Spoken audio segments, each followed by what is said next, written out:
History likes to pretend that royals died beautifully. You know the story. Kings and queens slipping away peacefully in their beds, surrounded by courtiers weeping gracefully, before being laid to rest in golden tombs that shimmer for eternity. But the reality: death is messy, unpredictable, and sometimes downright embarrassing. And when it came to royalty, their bodies often betrayed the majestic image they worked so hard to cultivate. Imagine a king's corpse exploding in the middle of his own funeral, or a queen's coffin leaking unspeakable fluids into the tomb below. Some royal corpses refused to stay buried quietly. They erupted, they leaked, they stank, and sometimes they shocked the living by remaining perfectly preserved centuries later. These are the chilling, disgusting, and weirdly fascinating stories of royal corpses that just wouldn't stay buried. Let's start with William the Conqueror, the man who changed England forever in 1066 by defeating Harold at the Battle of Hastings. A true giant of a man, both in reputation and in waistline, William carved out an empire that made him one of the most feared rulers in Europe. But while he was unstoppable in life, death had the last laugh. In 1087, after suffering injuries during a campaign, William's body was left in the summer heat before burial. By the time they dragged his massive corpse into a church for the funeral, it had begun to swell like an overripe fruit. The priests, panicked and ill-prepared, tried to shove his bloated body into a stone coffin that was much too small, and then disaster struck. The pressure became too much, and William's abdomen exploded, releasing a stench so horrific that mourners literally ran out of the cathedral gagging.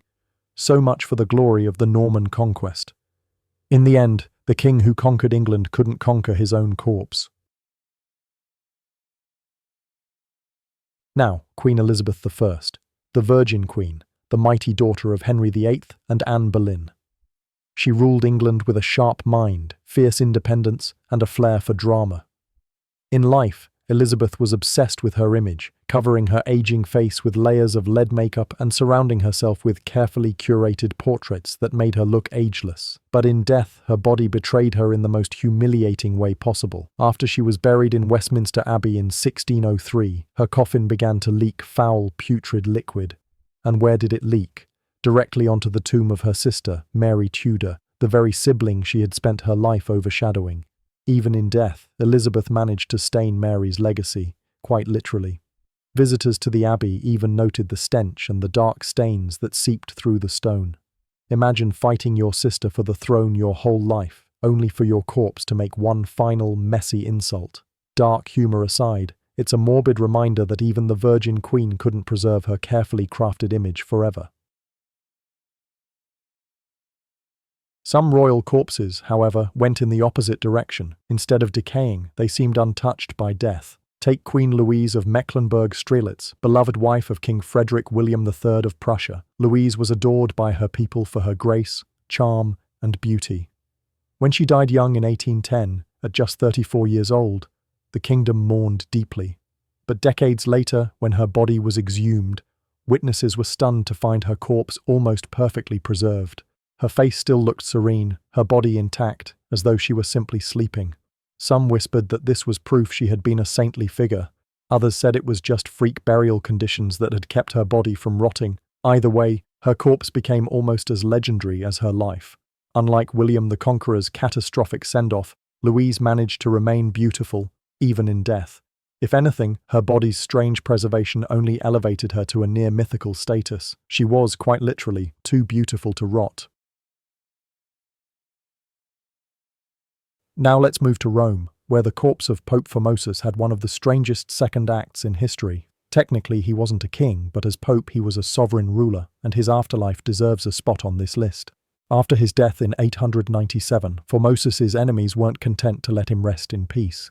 No, they dug him up 9 months later, dressed his decaying corpse in full papal robes, and sat him on a throne to stand trial in what's known as the Cadaver Synod. Imagine the scene.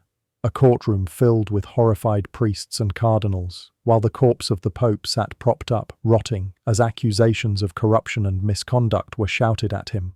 Unsurprisingly, the corpse did not put up much of a defense. The verdict? Guilty. His papal garments were stripped, his fingers of blessing cut off, and his corpse thrown into the river Tiber. But here's the twist. The body later washed ashore intact, leading many to believe Formosus had been divinely protected. In death, he had the last laugh, a rotting, grotesque, but weirdly victorious laugh. Napoleon Bonaparte was not the kind of man to fade quietly into history. The French emperor, who had once crowned himself and bent Europe to his will, ended his days in a lonely exile on the rocky island of St. Helena. Far from the glittering palaces of Paris and Versailles, Napoleon was reduced to a prisoner of his own ambitions, watched over by British guards who made sure the most dangerous man in Europe never escaped again.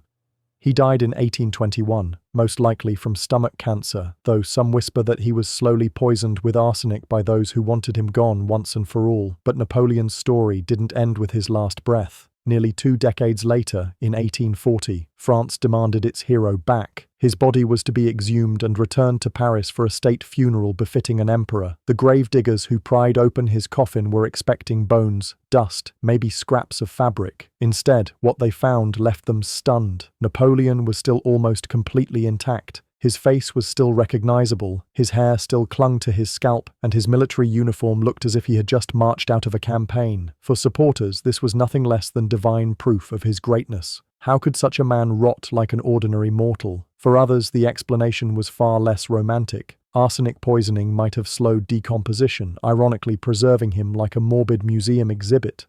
Still, Napoleon managed to achieve what so many monarchs and rulers failed at: dignity in death. While William the Conqueror burst like a grotesque balloon and Elizabeth I dripped into her sister's tomb, Napoleon lay there looking composed, dramatic, and almost smug. Even in the grave, he refused to play by the rules. If death is supposed to humble us all, Napoleon made sure he looked like a man who had simply taken a nap, waiting for history to call his name again.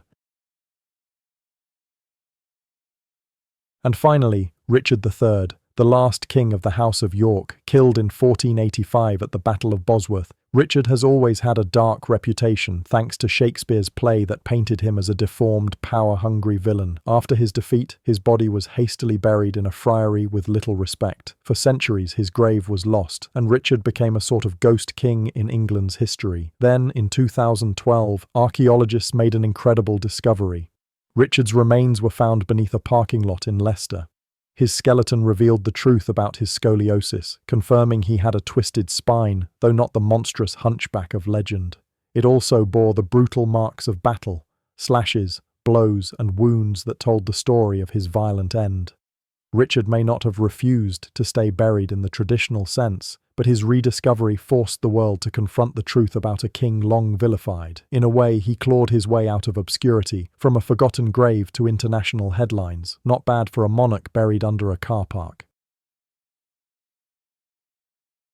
So there you have it, the kings and queens whose corpses made history just as much as their lives did. From William the Conqueror's bursting body to Elizabeth I's leaking coffin, from Louise's miraculous preservation to Napoleon's untouched corpse, death had a twisted sense of humor when it came to royalty. They tried to control kingdoms, dynasties, and legacies, but they couldn't control their own remains. And maybe that's the real lesson. No matter how high you rise, how many crowns you wear, or how many people bow before you, in the end, we all rot. Some of us just do it a little more explosively than others. Thanks for watching. If you enjoyed these bizarre stories from history's crypts, don't forget to like, subscribe, and join me again for more dark royal secrets. Until then, sleep tight, and remember, some corpses never stay buried.